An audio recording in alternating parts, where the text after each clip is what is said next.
Welcome to the Kindle Chronicles, the Friday podcast all about your Kindle. I'm Len Edgerly. Today is April 6th, 2018.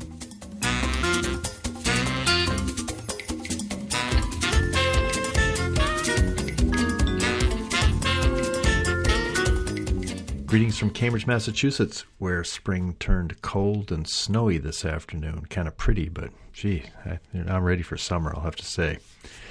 Before we left Denver, I connected by phone and Skype with this week's guest, the mystery writer Elizabeth George, while she was in Boston at the start of a book tour for The Punishment She Deserves. That was released 17 days ago by Viking. This 20th Inspector Lynley mystery marks 30 years since the debut of the series, but Scotland Yard's Inspector Lynley has been aging at a more sedate pace. He is now only about 8 years older than he was when readers first encountered him in A Great Deliverance 30 years ago in 1988. Elizabeth George is a resourceful writer. I think you're going to enjoy hearing from her. One problem she has solved is how to handle the dizzying changes in technology over the past 30 years. I just keep the technology moving right along, but the characters are moving much more slowly behind technology. I am in the middle of observing a 19-day news fast while we're here in Cambridge, which means I have not been following the tweets and turns of President Trump's ongoing commentary on Amazon and the Washington Post, which is owned separately by Jeff Bezos. I'm sure you will be able to find coverage of that elsewhere, and I will be back on the story sometime after April 17th. I did notice out of the corner of my eye that Penguin Random House has a new chief executive for U.S. operations who worked briefly at Amazon. She is Madeline McIntosh, and she has been promoted from her previous position as president of the Penguin Publishing Group. In her new role, she reports to Marcus Doley, the CEO of PRH Worldwide. He's also the one who lured McIntosh back to Random House after she left in 2008 for a year as part of Amazon's Kindle team in Europe. It's been a decade since this top executive of the biggest of the big five publishers worked at Amazon, but I think it's interesting to have someone at that level who has any Amazon experience at all. McIntosh's new role will include the challenge of transforming the Michelle Obama memoir that hit stores on November 13th into a mega hit to offset the publisher's flat performance in 2017. That's according to an article in the New York Post. I've got quite a few tech tips for you this week. The first, there was a nice update for the latest generation Kindle Oasis. That's the only Kindle with a 7-inch screen. I noticed it on my Oasis about a week ago as a message that I could now increase the font size for key parts of my Kindle screen. This is a separate control from the wide range of font sizes that you can set for the text of actual books that you're reading. To see if you have this update and you've got the latest edition of the Oasis, tap along the top of your Oasis screen, then tap on the 3 vertical dots on the right side. And from there, you tap on Settings and then Device Options. If you have this update I'm talking about, you will see a new option labeled Display Size. Beneath it, the description reads, Show key text and screen elements at standard or large size. Tap on the right arrow and you will then see 2 settings, standard and large, with thumbnails of what each looks like. I love this new larger font for navigating my Kindle Oasis. The main place the larger type shows up is on the home screen, which means there are fewer books visible because the labels are larger. If you tap on the shopping cart icon for the store, you will also see larger text there, the first image of the store at Amazon.com. That's handy when you're looking for a book to buy. I think once you tap on an individual book, the larger font size does not appear in the description of the screen of the book. So it's not a universal enlargement of non-book text in navigating the Oasis, but it does add some larger text in key spots, and I think it's a nice enhancement. I checked Darlene's Oasis, which is the 8th generation, that has a 6-inch screen, and when I checked, it didn't have this option for a large display for various screens, and maybe that's because it would be problematic on the smaller screen. This is something which might just be available for the 7-inch screen. I do enjoy this Oasis, the 9th generation, I think it is, the 7-inch screen. When I see Darlene's older Oasis, it just seems like, wow, that's a really small screen. Why would you want to read a Kindle on such a small screen? So it hasn't taken me long to become a big believer in the latest high-end Oasis. I've got a number of Alexa-related tips to pass along to you. The first, which I learned about from listener Marie Soteriou, solves a problem that has long been bugging me about the Alexa network that I've set up at the home of my parents here in Cambridge. They have Echo shows on 3 floors of their home, along with a couple of Echo Dots. Early on, I got their hopes up that this Alexa network would replace their aging and inconvenient intercom system. But so far, or up until now, it hasn't quite worked out the way I hoped. If one of them falls and needs help, I was hoping that they would be able to summon Alexa and broadcast a message throughout the house. Instead, one device can drop in on another device, but you have to try different rooms if you're not sure where the person is that can help you might be. Now, my folks will be able to use several commands that accomplish the same action, broadcasting a message to every Alexa device in their home at once. The commands are Alexa, announce that, followed by what you want to be broadcast. You can also say, Alexa, broadcast, dinner is ready, I'm on the floor, whatever. Or Alexa, tell everyone, and then whatever the message is. This is a one-way communication, unlike the drop-in feature, which enables someone on the other end to respond when you drop in. You can also set a specific device not to receive the announcements by turning on the Do Not Disturb setting on the device. A CNET article pointed out that the Google Home smart speaker has been able to do these kinds of announcements since November. They wrote, chalk it up to the intriguing back and forth battle between the two tech titans, each working to build the most helpful home assistant and win the most customers. The announcements feature rolled out to Alexa users in the U.S. and Canada today, April 6th, and it will be available across all of Amazon's lineup of Echo smart speakers. I haven't had a chance to try it yet at my parents' home. I think maybe I'll see if I can't do that tomorrow before we head up to Maine. CNET and Lifehacker this week also reported on another new feature from Alexa. You can now use your Echo to donate anywhere from $5 to $5,000 with a voice command. To donate, you just have to say, Alexa, donate, and then how many dollars, to the American Heart Association, for example. You don't need to enable any special skills to make this happen, and the payments are carried out through Amazon Pay. Alexa currently supports 50 different charities, including well-known organizations like the American Cancer Society and St. Jude's, also less prominent ones such as the West Seattle Baseball League and something called Moments with the Book. That's from the CNET story about the donations. I'll have a link in the show notes to the full list of charities that can now receive donations via Alexa. Well, as if I need another Alexa device, I now have a clever little dual USB charger in our Ford Focus's 12-volt port. That's the one that used to be called a cigarette lighter in the old days. This device has a blue ring on the top, and yes, you can call Alexa while you're driving down the highway. You can ask for a joke, the news, or maybe some Beatles music, all from Prime Music. I heard about this from listener Fabian Schaffler. The device is called Roav Viva, and it's made by Anker, A-N-K-E-R. It costs $50 at Amazon.com. The setup was pretty easy, but the voice recognition is not as good as it is in the house, of course. You can also press the microphone button at the top of the Viva to summon Alexa if, maybe there's a lot of road noise. She uses the data service from your cell phone while you're in the car, and you connect the car speakers with a Bluetooth pairing. I have a pretty generous cellular data plan from AT&T. I think it's 6 gigabytes a month, but I'm going to have to monitor my usage to see if I can really afford to summon the Beatles on a drive to Maine using Prime Music and Alexa. It might be good. I can see staying awake by asking for a joke once in a while. I'll have a link in the show notes, which will include my Amazon Associates code. So if you want to buy one of these Viva devices, you can use that link. You'll be supporting the podcast and not paying a higher price at Amazon.com.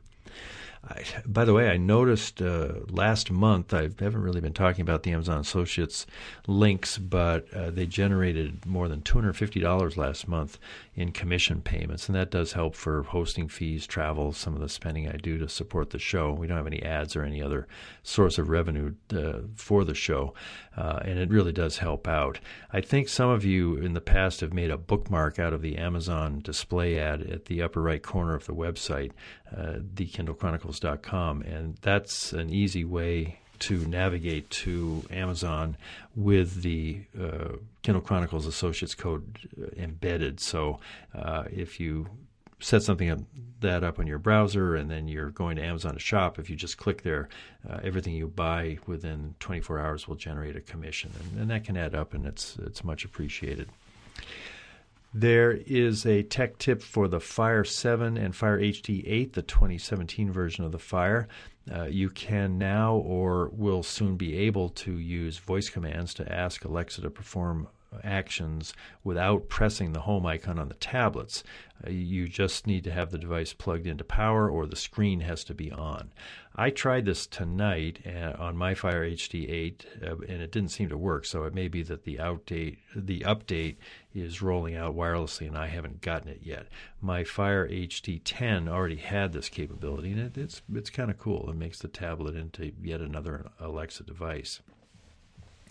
The Kindle app for iOS has received an update, and that offers a couple of new capabilities if you're reading your Kindle books on an iPad. One is continuous scrolling, and the other is split view, which enables you to have a Kindle book open at the same time another app is running. So, for example, a web page or instant messaging.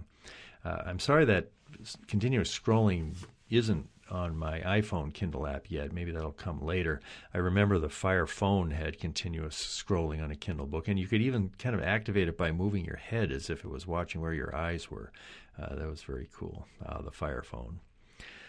John Aga sent me a link with a sad development in the Google versus Amazon war, sort of making it difficult for each other's companies to use their platforms. It seems to mean that you can't get into the Google Play Store with Fire tablets anymore. There was a way to do this without actually rooting the device, and I tried it a couple of times with mixed results, but the door seems now to have been closed. There may be a workaround for this, which I'll have a link to in the show notes as well. Time now for the interview. Elizabeth George is an American writer whose mystery novels are set in Great Britain. She is best known for her series featuring Scotland Yard Inspector Thomas Lynley. The first 11 of the 20 novels were adapted for television by the BBC. I reached Elizabeth on March 28th while she was on her book tour. I began by asking her to describe the setting for her new book titled The Punishment She Deserves. Well, it's an interesting old town with a history that reaches back to the Wars of the Roses and the battling Plantagenet family. It sits up on a hill so that the castle that was the main part of the town has a really wonderful defensive position just in case the Welsh came over and attacked the town, because Shropshire is where Ludlow is. That's the county, and it's right on the border with Wales. Additionally, Ludlow has 500 listed buildings in it, which means that there are 500 historical buildings that can never be torn down. They can be altered inside, but they can't be altered outside. So that gives this a wonderful atmosphere to the place. Now, did you travel there and spend some time as you were doing research for your latest book? Yeah.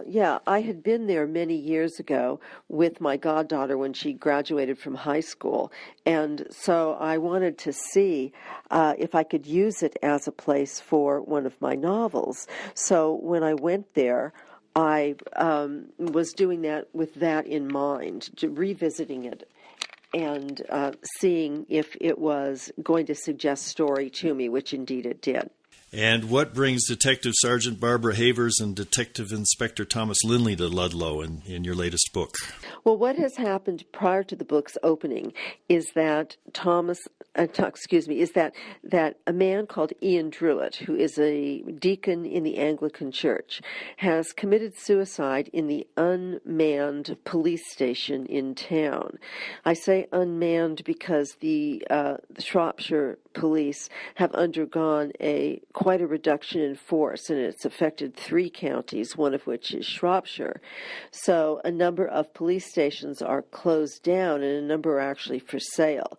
In Ludlow is a police station that has been closed down, but is not, it's just not available to the public. The police officers themselves can go there and use whatever facilities they want if they're out on patrol, but otherwise no police business is conducted from there. But he is taken to this place because he's waiting transport to take him up to Shrewsbury, where there is an actual police station that is still being used. So while he is there in police custody, having been accused of child molestation, he kills himself ostensibly, and that triggers a police investigation called the IPCC investigation, which is the Internal Police Complaints Commission, and they get involved. They generate a report. The young man's father doesn't believe the report. He has an in with a member of Parliament who then gets Scotland Yard involved. So it's pretty complicated. Yeah. I read somewhere that you choose very carefully the names of your characters because they have resonance that can kind of guide the story. Ian Druitt is an interesting name. It was a character we never hear from because he's dead right from the start of the book. Do you recall any other possibilities for the name of that character that you rejected and before you decided on Ian Druitt? No, that was his name from the beginning. And, names suggest things to the reader, and they also are very important to the British reading public because names also indicate background and social class. And so I have to be really aware of that when I am coming up with characters for the novels. And with the case of Ian Druitt, it's a long time now that I look back and think, where did the name come from? And I'm not entirely sure. I think that it was probably a first and last name that I put together. It didn't have as much, because he is unfortunately dead, it didn't have as much significance as the names of other characters, like Clover Freeman and her husband Trevor Freeman. And their names are carefully suggested to indicate not only their social class, their responsibilities, their education, their background, the possibility of them improving their lives. Those are sort of all suggested in the names because the British reading public recognizes that immediately where they come from. Now, I read your book on my Kindle, and are you familiar with that X-ray view of a book on Kindle where you can see kind of...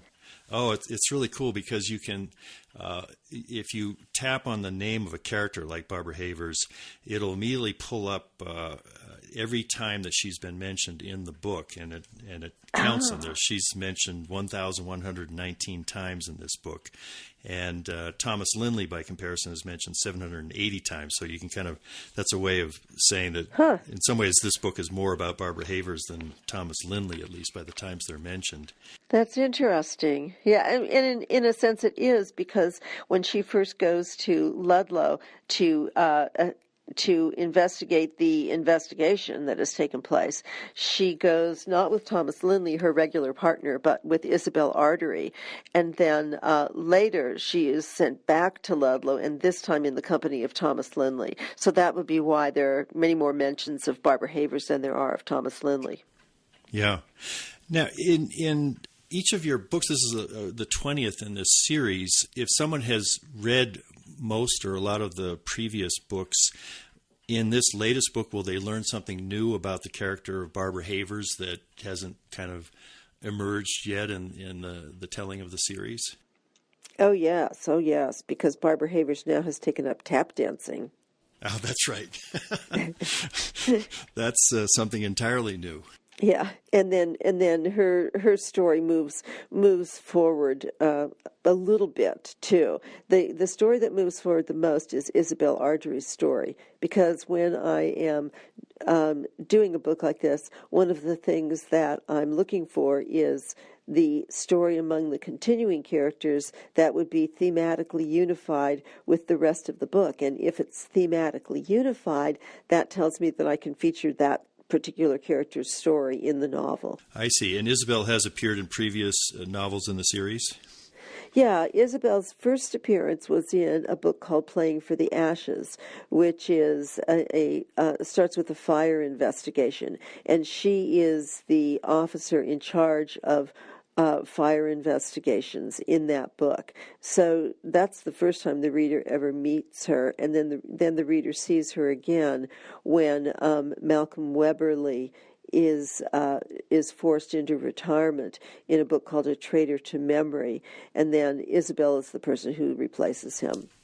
I see. Is this the first time we see Gary or Gaz Ruddock? Yes.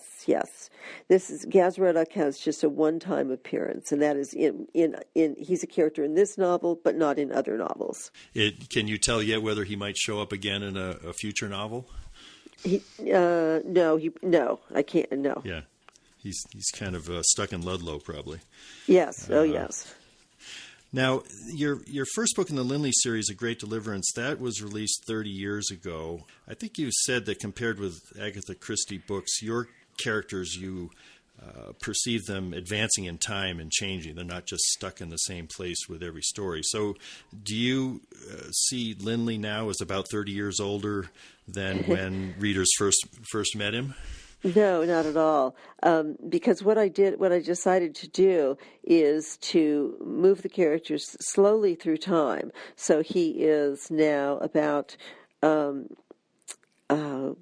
think he's probably about 8 years older than he was when I began the series. Oh, so he's moving slowly through time, as are the other characters. The difference now, the difference is, however, that technology is moving with him. In that, I don't worry about how accurate the technology would be to the period of time he might be living in. In other words, the books are contemporary. They take place in whatever period of time we are in, or the period of time where I'm writing the novel. And I didn't want to create for myself a situation where if I was going to move him slowly through time, I would have to know everything about technology at that period of time. You know, when did people start using cell phones? When did cell phones morph into iPhones? When did all of that stuff occur? So I don't worry about that part of it. It just becomes natural. I just keep the technology moving right along, but the characters are moving much more slowly behind technology. Interesting. So if he's 8 years older than he was at the start, has his character, and that's almost a decade, is he any better at his job or developed any new flaws, or how would you compare Lynley now compared to what he would have looked like 8 years ago in sort of his own biographical time? Well, he has undergone a tremendous and devastating loss in that his wife was the victim of a senseless street murder in a book called With No One as Witness. And so that has altered him in many ways. It has, I think, deepened him. It has forced him to look at his own life in a slightly different way.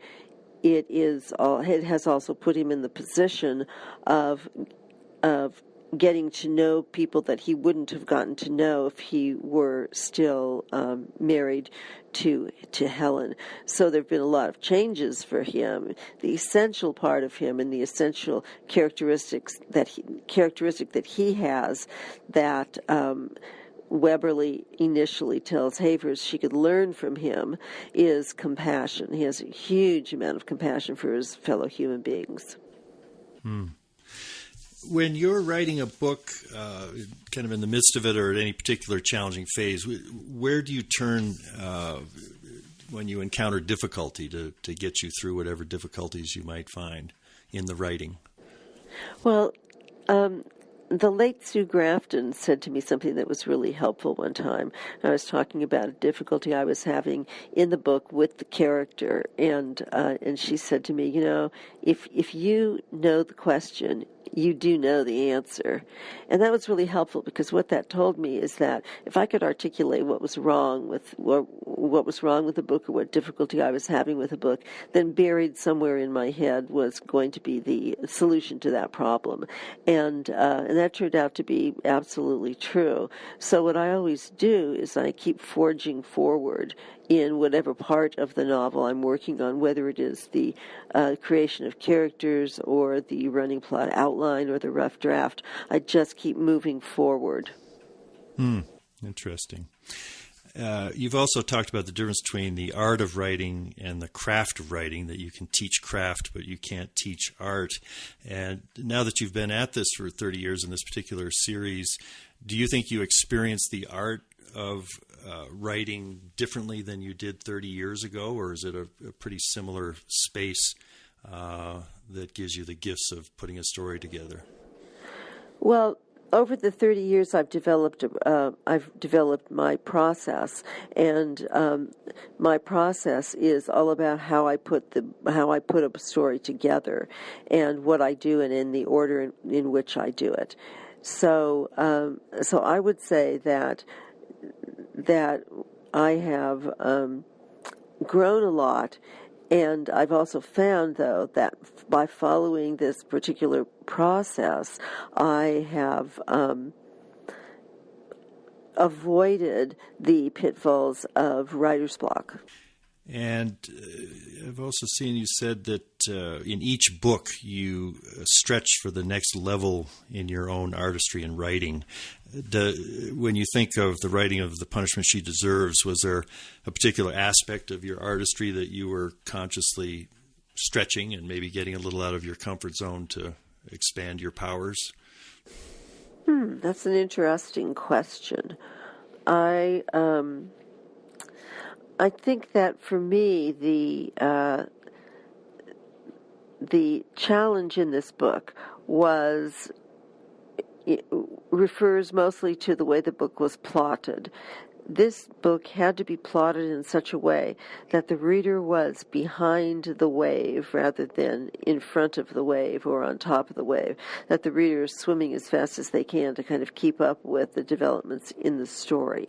And that was something that I didn't really anticipate going into it, the amount of work that was going to entail to tell this story of these three separate investigations in a way that would intrigue the reader all through it. One of the other things you can see on the Kindle version is which passages of a book people are highlighting, and yeah, it's called Popular Highlights. You can turn it on in your Kindle or your iPad, however you're reading a Kindle book. And the Punishment She Deserves was released 8 days ago, and so readers are already highlighting passages. And actually, there was one passage that looked like it had been highlighted the most, and 20 people had highlighted it last night, and it's up to 23. So in the middle of the night, 3 other people had highlighted it. And it's on page 203 from Harry Rochester, the elegantly mannered street person, and he says, "I find that acceptance of life's vicissitudes is the sole requirement for contentment." And in this early going, that's a sentence that has been noted by your readers and highlighted on their Kindles. Yeah, that's great. That's neat. I didn't know that they could do that. Yeah, it's do you think that if when you look back at a book, probably longer than this one's been out, if you had a way to see which passages of a book people were highlighting, would that be helpful as a writer, or maybe it wouldn't? Maybe it'd be something that would be kind of interruptive of the process to know that at that granular level how readers were responding to a specific book. I think it would more be of interest to me than help me with my writing. In other words, I wouldn't look at that and think, oh, okay, so I should have more characters making comments along those lines. Mm-hmm. No, that wouldn't occur to me. So it's just sort of interesting to me.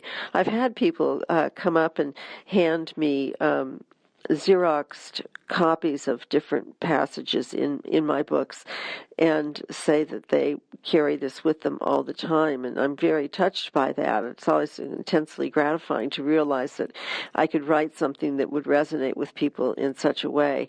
So I'm always grateful to know it, but it's not something that I am consciously aware of while I'm writing a novel. Right. Makes sense. If you could be granted a title in America, like Thomas Lynley's title, 8th Earl of Asherton, can you imagine what you would like your title to be if we Americans somehow were given titles? Oh, absolutely. I would want whatever title one has that people would then refer to me as Your Grace. I say that to my husband occasionally. I'll say, "Would you call me Your Grace for a while?" And I have a friend who, when she sends me emails, she always starts out with Your Grace. That's excellent. I just think that's so amusing. I love all of these expressions that the British have, and that how each person at a different level has a different title and a different reference point for people who are talking to them. So, there's Your Majesty and Your Grace and Your Royal Highness, and these are such cool. I used to have this crown that I would put on in the classroom when I was a classroom teacher, and I would say to my students, I'm feeling kind of down today. Would you mind calling me Your Majesty for the rest of the day? And thus their hearts they would. They'd raise their hand and go, Your Majesty. I bet that would be a powerful antidote to whatever had brought you down. Yeah. I can imagine some kind of a guide to American aristocracy where you could make up American names that would have similar levels of benevolence and yeah, I suppose you could. Yeah. And having said that, there's a moment in the book where Havers, she's always sparring with Lynley anyway, and she calls him Your Worshipfulness. Yes. She has fun playing with it. That's one of the great tensions between those two characters. Now, your novels are set in the UK. You're from the US, grew up here, but the interesting story about how you first were introduced to someone from England in school. How do you keep current with the latest British vocabulary? Do you have any sources where if a phrase is coming into use in contemporaneous times in England, you spot it and you have a chance to include it in the writing of your books? Yeah, generally, because I go to England a lot, and I also watch British television, and I read British novels. So I'm exposed to the variety of language that is used in England, and I've been able to see how Americanisms have sort of infiltrated British English as well, because of the fact that with the internet and YouTube and Twitter and Instagram and all these different ways that people communicate now, there's a marked similarity in our language from the way it used to be. I saw you set up a foundation, the Elizabeth George Foundation, which gives grants to unpublished writers. Do you have any sense of how many writers you've been able to help through that foundation so far?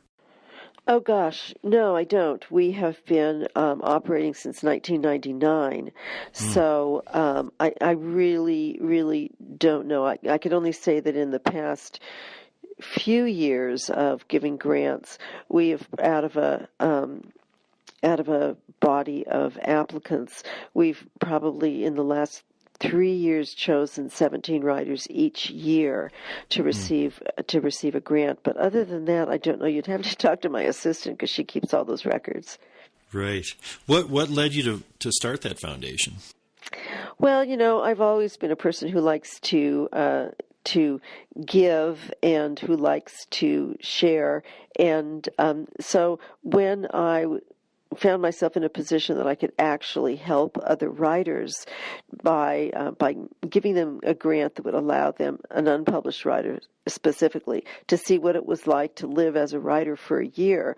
I took that opportunity to do so, and it's been extremely gratifying to do this, especially to see the number of people who've gotten published and the number of people who have gone on to become professors in universities.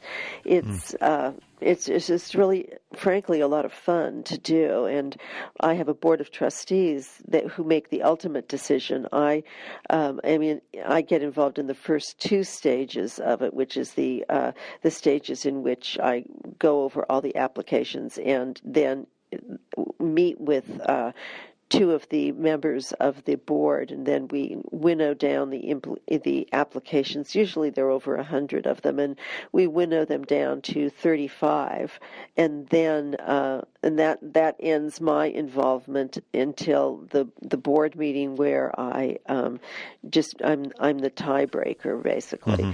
If my vote is needed. Otherwise, I just run the meeting and let the board decide where they want to apply the money. Yeah, that must be rewarding. It really is, yeah. What can you tell us about your next book? Is Detective Lynley going to be arriving again sometime next year, or what's ahead? What I'm working on right now is a follow-up book to my writing book. In my first writing book, Right Away, I talked a lot about my process of writing, and in this new book, what I want to do is to amplify upon that, but also to use examples from one of my books to show how my process actually looks when it reaches the point that it's on a page of the book. Will that have an entirely new title, or will it be an update to Writing Away? I don't know yet about the title, so I can't say. My guess is it's probably going to be Right Away 2, and then have a subtitle. Yeah, makes sense. I have been speaking with Elizabeth George, author of The Punishment She Deserves, a Lynley novel released on March 20th by Viking. Thanks very much, Elizabeth. Thank you very much. In content, I'll have a link to a review of the audiobook version of Elizabeth George's new novel. The narrator is Simon Vance, described as a rock star in a review at Audiophile magazine. Shimon Schott emailed me a link to the review from Poland, that's where he lives, and the review includes the following. His performance, this is talking about Simon Vance, of this complex and multifaceted murder mystery is vivid and perfectly paced. There are no fewer than 4 disastrous mother-child snarls in the mix here, as well as all manner of British class and ethnic variations among investigators, suspects, and bystanders, and Vance is simply at home with all of it. Fans of Elizabeth George's series will be glad to be reunited with aristocratic Detective Lynley and Sergeant Havers, who famously dresses like a slob and can't follow orders, a good thing when the orders would have caused her to dismiss a murder as a suicide. That Havers has also taken up tap dancing is less believable but funny. A clever puzzle, brilliantly read. Also in content, Eel Lake Stubblehouse emailed me the following book recommendation. Len, did you know that Gentlemen Prefer Blondes was based on a novel? I knew about the movie. I didn't know about the novel. ELA continues, it's a short but wildly successful novel written by one of the rare, very successful female writers of early Hollywood, Anita Luce. I'm reading it, and it's exceptional. Humorous in a quite subtle way. Rare satire of so many things, and very cleverly conveys a lot of intelligent observations through the voice of a quite stupid and naive person. That's from Eel Lake in the UK. John Aga recommended a podcast that I've started to check out. It's at www.ateachershistory.com. John writes, for those burnt out by all the bad news, you might consider this podcast a teacher's history of the United States. The podcast host is a history teacher. Could be of interest to you or your father, who you indicated has an interest in American history. It's available on various platforms, including iTunes, Stitcher, and CastBox. I'd like to share a couple of comments that I received from listeners. David Peach wrote, I'm a couple of weeks behind and not completely done with the South by Southwest episode, but I have a direction for blockchain for you. Digital books. Right now, I don't own a digital book in the way that I own a physical one. I can't easily donate my books to a library or will them to my children like I can physical books. I know I can loan a book to a friend through Amazon, but what about giving a book to a friend? All of this would be possible with blockchain. Or I could let a friend borrow a digital book and he could give it back to me in 2 weeks through the blockchain technology. One of the many things that Amazon brings to digital books is the ease in which I can get updates for the book I purchased previously. If we use blockchain technology, then when a book is sold or traded to someone else, full ownership goes with it. Then my son, to whom I gave the book, could get those updates that would have gone to me. This is a brilliant idea. I'm kind of surprised I didn't think of it since we're talking about digital books all the time. But that does seem like a perfectly plausible way to use this blockchain technology to actually transfer something that's digital from one person to another over the internet instead of just making a copy or using some of the licensing tools that Amazon has created for the Kindle platform.